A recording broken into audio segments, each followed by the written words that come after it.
Shalom, puji Tuhan, jemaat yang kasih Tuhan, dimanapun saja berada, kita bertemu kembali dalam keterbatasan kita pada saat hari ini. Tetapi bersyukur saudara, kita masih diberikan satu waktu untuk mencari Tuhan. Saudara, renungan firman Tuhan pada saat hari ini saya berikan satu judul, Belajar Berani Menatap Masa Depan. Belajar berani menatap masa depan. Saudara, judul kebenaran firman Tuhan ini sangat menantang saudara ya. Belajar berani menatap masa depan. Nah, kenapa saya berkata demikian? Karena saudara, tidak sedikit ya, orang itu merasa ketakutan dengan masa depannya saudara. Bahkan ketika kita menghadapi proses pandemi ya, yang seperti ini sampai sekarang belum habis, banyak sekali saudara, orang-orang saudara, mereka merasa kecewa, bahkan mereka merasa tidak ada harapan dan masa depannya itu sangat-sangat hilang. Tetapi percayalah saudara, di dalam Tuhan pasti ada satu terobosan yang Tuhan kerjakan bagi kita.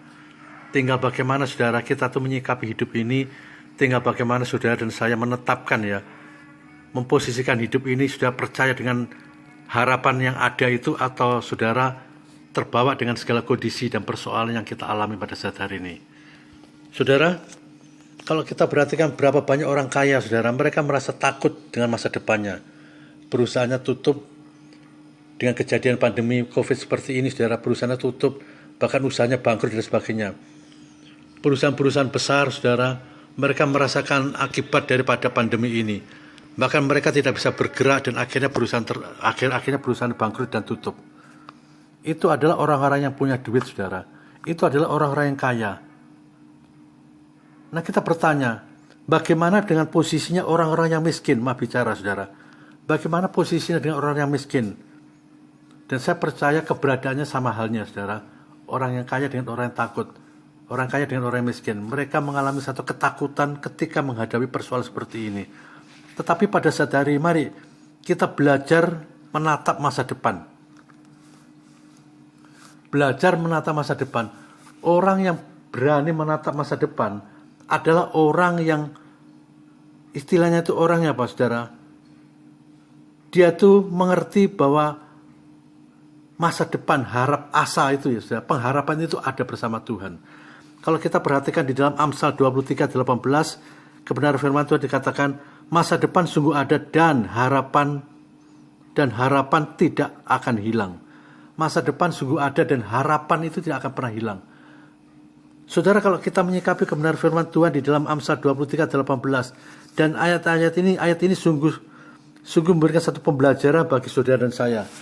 Meskipun kita diperhadapkan dengan persoalan saudara hingga pada saat hari ini, dan meskipun saudara kita dibenturkan dengan segala problem yang sulit, keuangan sulit, ekonomi sulit dan sebagainya, dan banyak hal-hal saudara yang kejadian di depan kita karena pandemi saudara.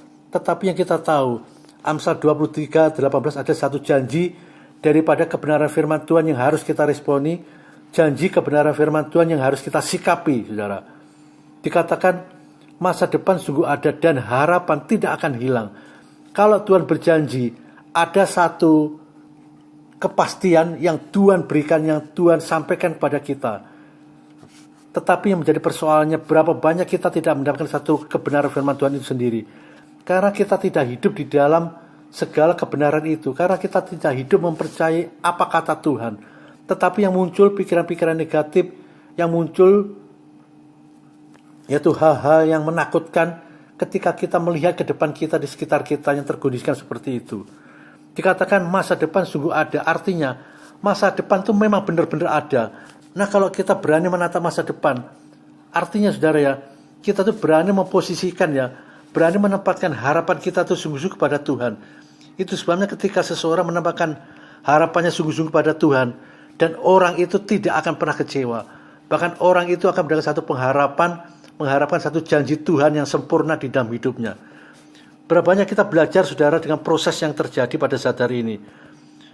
Orang dikatakan sukses adalah orang yang bukan ya, maaf bicara saudara, orang yang bukan terpenuhi ya kebutuhan secara jasmani, dalam arti apa? Kekayaan, harta melimpah, kemudian depositonya di bank menumpuk, mobilnya berjejer ya di garasi dan sebagainya. Orang yang sukses bukan seperti itu. Tetapi di dalam konteks rohani, orang yang sukses adalah orang yang bisa membuat orang lain itu sukses. Dalam arti, saudara, ketika kita dibawa pada satu tempat, ya, dan kita melihat kondisi daripada orang itu, keadaan seperti itu, saudara, kalau kita mau menjadi orang sukses, kita bisa membawa keberadaan daripada orang itu menjadi sukses. Dan itulah orang sukses. Bukan kekayaan menjamin kita, bukan hal-hal yang sifatnya kedagingan, yang sifatnya harta melimpah dan sebagainya menjamin kita.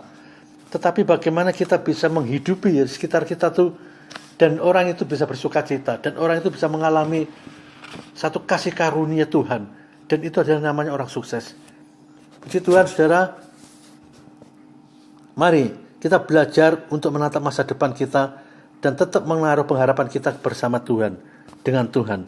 Dan itulah pengharapan yang harus kita munculkan pada saat hari ini di dalam masa pandemi seperti ini. Puji Tuhan, Tuhan Yesus memberkati kita semua. Kiranya renungan firman Tuhan pada saat hari ini, saudara, memberikan satu pembelajaran bagi saudara dan saya. Tetap semangat.